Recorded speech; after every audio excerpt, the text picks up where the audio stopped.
அஸ்ஸலாமு அலைக்கும். எல்லாம் எப்படி இருக்கீங்க? இன்றைக்கி நம்ம என்ன செய்ய போகிறோம் அப்படின்னா, குக் வித் கோமாளில் இர்ஃபான் வியூஸ் செஞ்ச தேங்காய் பால் ரைஸு, தால்ச்சா, பெப்பர் சிக்கன் அதுதான் இன்றைக்கி நம்ம செய்ய போகிறோம். ஆனால் நான் நிறையா இது மாதிரி செஞ்சுருக்கோம். ஆனால் தால்ச்சாவில் நம்ம அதுக்கு சைட் டிஷ்ஷாக சிக்கன் 65 தான் செய்வோம். ஆனால் இது மெழுகு சிக்கன், பெப்பர் சிக்கன் செஞ்சதுனால ரொம்ப நல்லா இருந்த மாதிரி இருந்துச்சு. சரி நம்மளும் செய்வோம் அப்படின்னு சொல்லிட்டு தான் இன்றைக்கி செய்ய போகிறோம். நம்ம இன்றைக்கி 3 டிஷ்ஷை செய்ய போகிறோம். தால்ச்சா, தேங்காய் பால் சோறு, மெழுகு சிக்கன், இது 3ம் நம்ம செய்ய போகிறோம். அதுக்கு என்ன போடுறோம் அப்படின்னா, 1 கப்பு துவரம்பயிறு நான் இந்த கப்பால் போட்டிருக்கேன். நீங்கள் எந்த கப் வேணுமோ நீங்கள் அதை யூஸ் பண்ணிக்கலாம். அதுக்கப்புறம் 1/2 கப்பு கடலப்பருப்பு, இதை நம்ம கழுவிட்டு வந்துடுவோம். துவரம்பயிரும் கடலப்பருப்பும் நான் கழுவிட்டு எவ்வளோ தண்ணி வேணுமோ அவ்வளோ ஊற்றி வச்சுட்டேன். ஆனால் அவங்க என்ன செஞ்சாங்கன்னா, தனியாக மட்டனை வேக வச்சு எடுத்துக்கிட்டாங்க, தனியாக பருப்பு தனியாக வேக வச்சுட்டாங்க. அதுக்கு கேஸ் ரொம்ப வேஸ்ட்டாக போகும். அதனால் நான் மட்டனும் பருப்பையும் எப்படியா இருந்தாலும் ஒன்றா தான் சேர்க்க போகிறோம். அதனால நான் 1/2 கிலோ பருப்பு, கொஞ்சம் கொழுப்புங்க, இதில் முள் உள்ள கறியாக போட்டால் ரொம்ப நல்லாயிருக்கும். நான் அதனால் கலந்து வச்சுருக்கேன். கறி, முள், கொழுப்பு எல்லாம் ஒரு 1/2 கிலோ வச்சுருக்கேன். இதையும் நம்ம இதில் சேர்த்துடலாம். சேர்த்துட்டு இதையே நம்ம ஒரு 3 சிட்டி விட்டு நம்ம எடுத்துக்கணும். ஏன்னா 2ம் சேர்ந்து வெந்துச்சு அப்படின்னா நமக்கு தாலும் வெந்துடும், மட்டனும் வெந்துடும். மட்டன் அதுக்கப்புறம் நம்ம கொஞ்சம் காயில் போட்டு வேக வச்சுக்குவோம். அதனால் நல்லாவே வெந்துடும். இதை இப்போ நம்ம மூடி ஒரு 3 சிட்டி விட்டு இதை எடுத்துக்கணும். நம்ம ரைஸ் லாஸ்ட்டில் செய்யலாம். ஏன்னா இதெல்லாம் ஆயிடுச்சுன்னா நமக்கு ரைஸ் அப்புறமா செய்கிறதுக்கு ரொம்ப நல்லாயிருக்கும். அதனால ரைஸ் பண்ணிக்கலாம். இப்போ நம்ம பெப்பர் சிக்கன், அதாவது கோழி, மெழுகு கோழி, அது எப்படி செய்கிறது அப்படின்றத தான் இன்றைக்கி நம்ம பார்க்க போகிறோம்.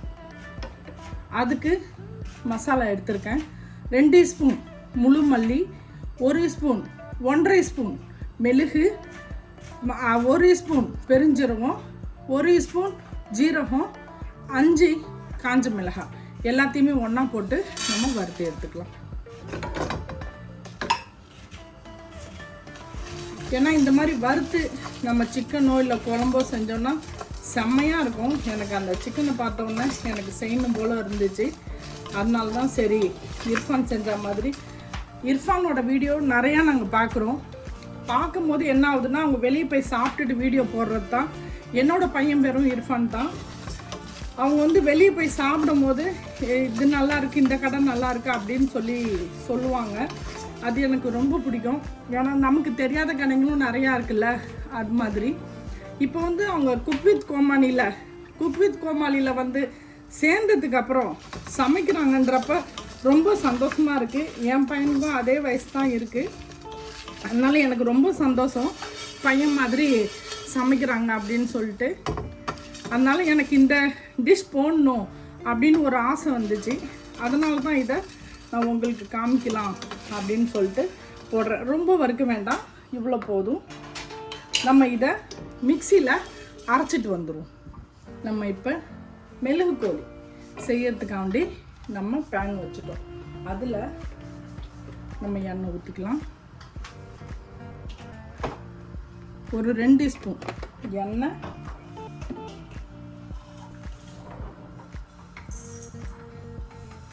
நான் ஒரு 3/4 கிலோ கோழி எடுத்திருக்கேன். அதுக்கு தகுந்தது தான் நான் இந்த மசாலாலாம் போட்டிருக்கேன். ஒரு 1/2 ஸ்பூன் ஜீரகம் போட்டுக்கலாம்.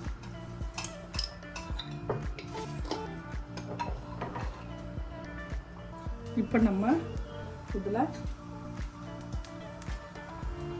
இஞ்சி பூண்டு பேஸ்ட்டு,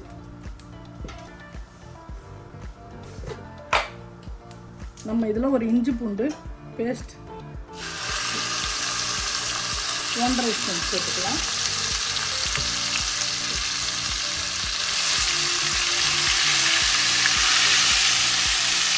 இது கூட வெங்காயம் ஒரு நல்ல பெரிய வெங்காயம் நீட்டாக கட் பண்ணி சேர்த்துக்கோங்க.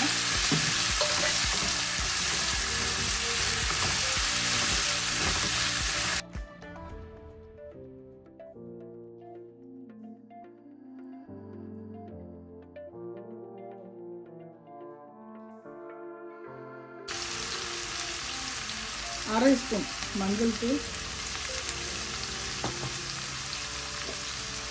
தேவையான அளவு உப்பு,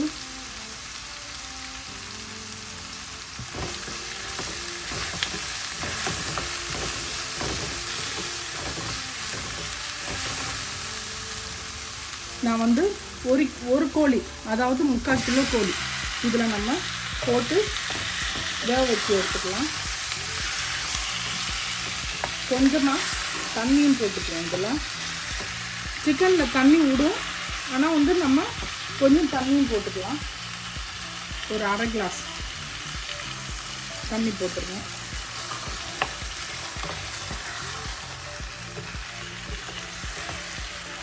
இது நல்லா வேகட்டும். சிக்கன் வந்து கொஞ்சம் நல்லா வேகட்டும், அப்புறம் வந்து பார்ப்போம். சிக்கனு பாதி வெந்துருச்சு. தண்ணி இருக்குது பார்த்தீங்களா? இந்த தண்ணியோடைய நம்ம இந்த மசாலாவை போட்டோம் அப்படின்னா அந்த சிக்கன்லேயும் இந்த மசாலா பூரா நல்லா எடுத்துக்கும். அரைச்ச மசாலா எல்லாத்தையும் நம்ம இதில் போட்டுருவோம். செம்ம வாசனையாக இருக்கும்.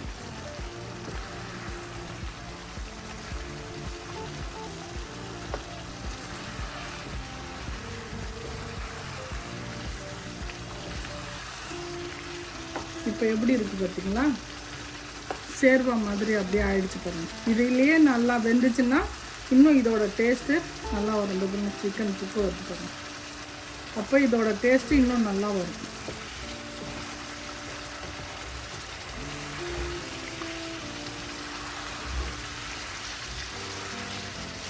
நம்ம இதை கொஞ்சம் ஸ்லோவில் மூடி வச்சு வேகும். எப்படி இருக்குது பாருங்கள். எண்ணெய் ஃபுல்லாக தனியாக வந்துடுச்சு பாருங்கள். எண்ணெய் ஃபுல்லாக தனியாக வந்துடுச்சு. சிக்கன்லேயும் கலர் மாறுது. நம்ம கொஞ்சம் ஃபாஸ்ட்டாக வச்சு கொஞ்சம் இந்த மசாலாவெல்லாம் இன்னும் கொஞ்சம் சிக்கனில் ஏறுற அளவுக்கு நம்ம தட்டிடுவோம்.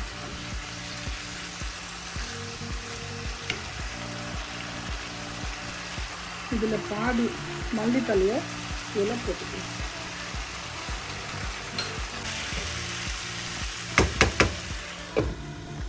நம்ம இப்போ தால்ச்சா பண்ண வைக்கலாம். இதை பாருங்க,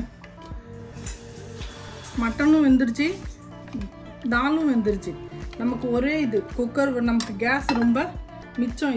இதை இப்போ நம்ம என்ன செய்யணும், தனியாக மட்டனையாக எடுத்துக்கலாம். தால் இது கூட வந்தாலும் பரவாயில்ல, ஏன்னா நம்ம எல்லாமே ஒன்றா தான் மிக்ஸ்அப் பண்ண போகிறோம். நம்ம இதை எடுத்துக்குவோம். இப்போ நம்ம அடுத்து தால்ச்சா செய்ய போகிறோம். அதுக்கு என்னன்னா நம்ம 1.5 ஸ்பூன் நெய், ஒரு 1 ஸ்பூன் கிட்ட எண்ணெய். இப்போ எண்ணெய் நெய் நம்ம ஊற்றிட்டோம். ஒரு பட்டை, 4 ஏலக்காய் இதில் போட்டுக்கோங்க. வெங்காயம் ஒரு பெரிய வெங்காயமாக ஒரு வெங்காயம் எடுத்துக்கோங்க.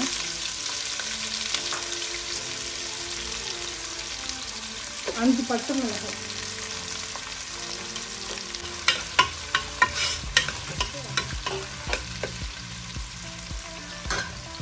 நான் வெங்காயம் கொஞ்சம் சீக்கிரமாக வெந்துடும். கருவேப்பிலை போட்டுக்கோங்க.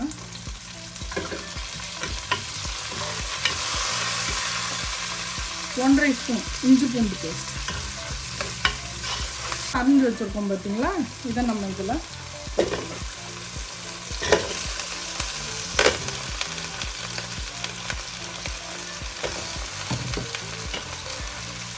இது கூடயே மல்லித்தூள் 1/4 ஸ்பூன், 1 ஸ்பூன் மிளகாய்த்தூள், 1.5 ஸ்பூன் மல்லித்தூள், கரம் மசாலா 1 ஸ்பூன், இது எல்லாத்தையும் இது கூட போட்டுக்கலாம்.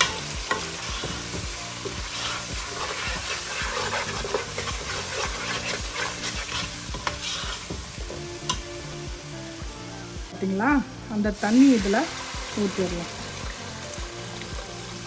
தாலை வந்து இப்படியே நிப்பாட்டிடுவோம். இந்த வேக வச்ச கறியும் நம்ம இதில் சேர்த்துடலாம்.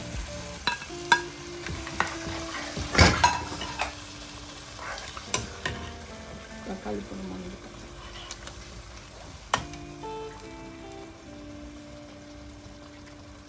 தக்காளி போட மறந்துட்டேன், நம்ம இதிலே போட்டுக்கலாம்.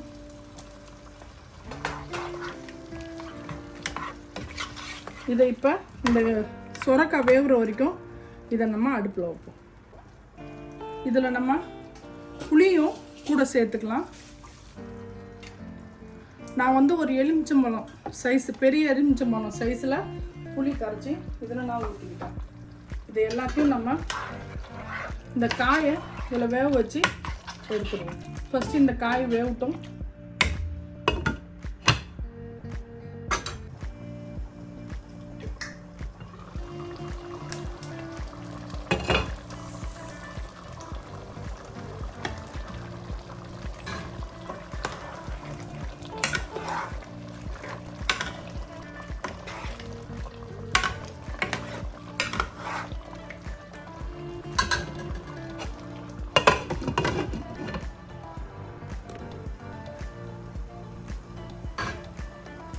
மாங்காய் போட்டாச்சு.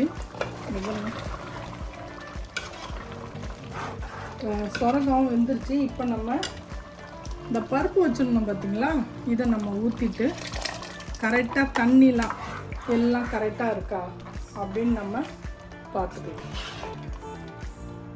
கொஞ்சம் தண்ணி மட்டும் போட்டுக்குவோம்.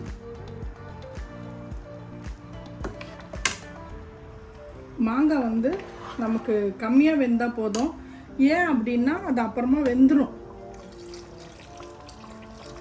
கொஞ்சமாக தண்ணி போட்டிருக்கேன். இப்போ நம்ம எல்லாம் புளிப்பு உப்பு எல்லாம் கரெக்டாக இருக்கான்னு நம்ம டேஸ்ட் பண்ணி பார்த்துக்கலாம்.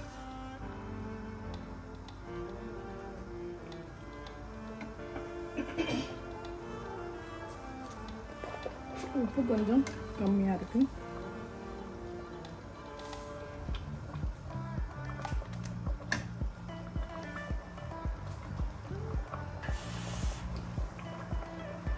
இன்னும் கொஞ்சம்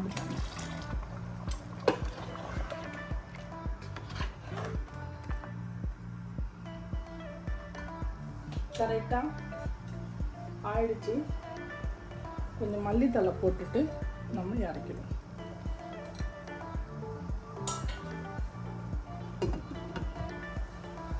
தால்ச்சாவும் ரெடி. அடுத்தது தேங்காய் பால் சோறு எப்படி செய்கிறதுன்னு வாங்க பார்க்கலாம். அடுத்து நம்ம தேங்காய் பால் சோறு, அதாவது கோகோனட் ரைஸ் தான் செய்ய போகிறோம். தேங்காய் பால் நான் வந்து 1/2 கிலோ ரைஸ் செய்ய போகிறேன். அதனால் 1/2 மூடி தேங்காய் திருவி பால் எடுத்து வச்சிட்டேன். இப்போ இதில் நம்ம 1 ஸ்பூன் நெய், 1 ஸ்பூன் எண்ணெய், ஒரு பட்டை, பூவு. இதில் வந்து என்கிட்ட இலை இல்லை, உங்கள்கிட்ட இலை இருந்தால் நீங்கள் போட்டுக்கலாம். 4 ஏலக்காய் போட்டுக்கலாம். அதில் வெங்காயம் போட்டுக்கலாம். வெங்காயம் 3 பச்சை மிளகாய் இது கூட சேர்த்துருக்கேன். போட்டு நம்ம இதை கிண்டிக்கலாம். ஒரு உப்பு போட்டுக்கலாம்.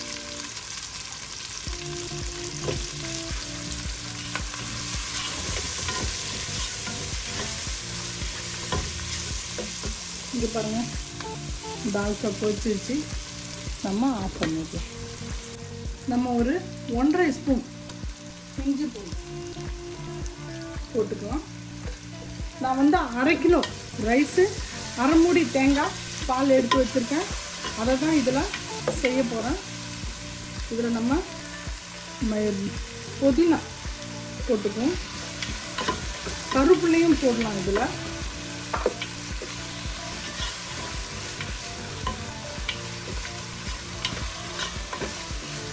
இப்போ நம்ம இதால் நான் ஒரு கிளாஸ் ரைஸ் போட்டேன். அதுக்கு நம்ம பால் போட்டுக்கணும். 2 கிளாஸ் பால் போடணும். நான் 2 கிளாஸ் மட்டும் போடுங்க, ரைஸோட பொறுத்து இருக்குது. நான் வந்து ஜீரா சம்பா ரைஸ் தான் எடுத்திருக்கேன். அதுக்கு இது கரெக்டாக வந்துடும். ஏன்னா ஜீரா சம்பாவுக்கு வந்து கொஞ்சம் தண்ணி ஜாஸ்தியாக வைக்கணும். அதனால் நான் போட்டிருக்கேன். இதில் நான் ஒன்று மறந்துட்டேன், நீங்கள் ஆட் பண்ணிவிடுங்க. வெந்தயம் தான் தேங்காய் பால் சோத்துக்கு வெந்தயம் மெயினு. வெந்தயம் மறந்துட்டேன், சாரி. வெந்தயம் அதில் போட்டுருங்க. சும்மா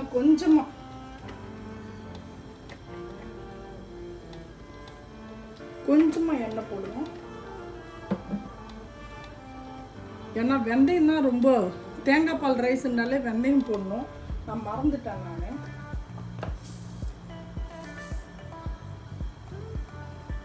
வெந்தயம் வந்து உடம்புக்கும் நல்லது. நல்லா 1 ஸ்பூன் வெந்தயம் போட்டுக்கோங்க. நம்ம பட்டை ஏலக்காய் எல்லாம் போடுவோம் பார்த்தீங்களா, அப்போவே வெந்தயத்தையும் போட்டுருங்க. எது மெயினோ அதை நான் மெயினாகவே மறந்து போயிட்டேன். இதை பாருங்க, இங்கே எண்ணெய் வச்சுருக்கேன். வெந்தயம் போட்டுக்கணும். வெந்தயமும் கருவேப்பிலையும் நம்ம இதில் போட்டுக்கலாம். புதினா கையில் வச்சுருந்தேன்னா அதனால் கருவேப்பிலை போட மறந்துட்டேன். இப்போ ஒன்றும் பிரச்சனை இல்லை. நல்ல வேலை இப்போ ஞாபகம் வந்துச்சு, சோறு ஆனதுக்கு அப்புறம் ஞாபகம் வராமல். வெந்தயம் வாசனை. இப்போ அடுப்பு ஆஃப் பண்ணிவிட்டு நம்ம கருவேப்பிலையை போட்டுக்கலாம்.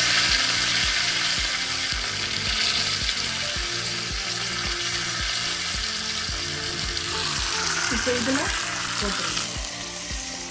ஒன்றும் பிரச்சனை இல்லை, மறந்ததால் பிரச்சனை இல்லை. நம்ம தண்ணி தான் போட்டுருக்கோம், ரைஸ் போட்டு சோறு இன்னும் ஆகலை, அதனால் பிரச்சனை இல்லை. மூடி வச்சுருவோம். கொதி வரக்கூடாது. அந்த நுரை வந்தவுடனே நம்ம ரைஸ் போட்டுருவோம். இந்த பாருங்க, கொதி வரும்போது நம்ம இதை ரைஸ் போட்டுடலாம்.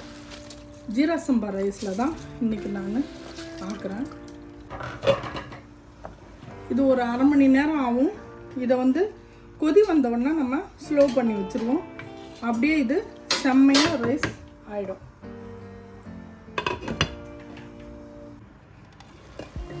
இவ்வளோ தண்ணி வடிஞ்சிச்சு. இன்னும் கொஞ்சம் நம்ம இப்போ தம் போட்டுடலாம். ஊறாக இருந்தோன்னா நம்ம வேறு மூடி ஃப்ளாட்டாக போட்டு நம்ம போட்டுருவோம். இப்போ இதுக்கு இப்படியே நம்ம மூடி வச்சு நம்ம தம் போட்டுருவோம். மூடி எப்படி செம்மையாக சூப்பராக தேங்காய் பால் சோறு, மிளகு கோழி, தால்ச்சா கரெக்டாக செஞ்சிட்டோம். இப்போ நான் எடுத்து உங்களுக்கு காமிக்கிறேன் எப்படி இருக்குது.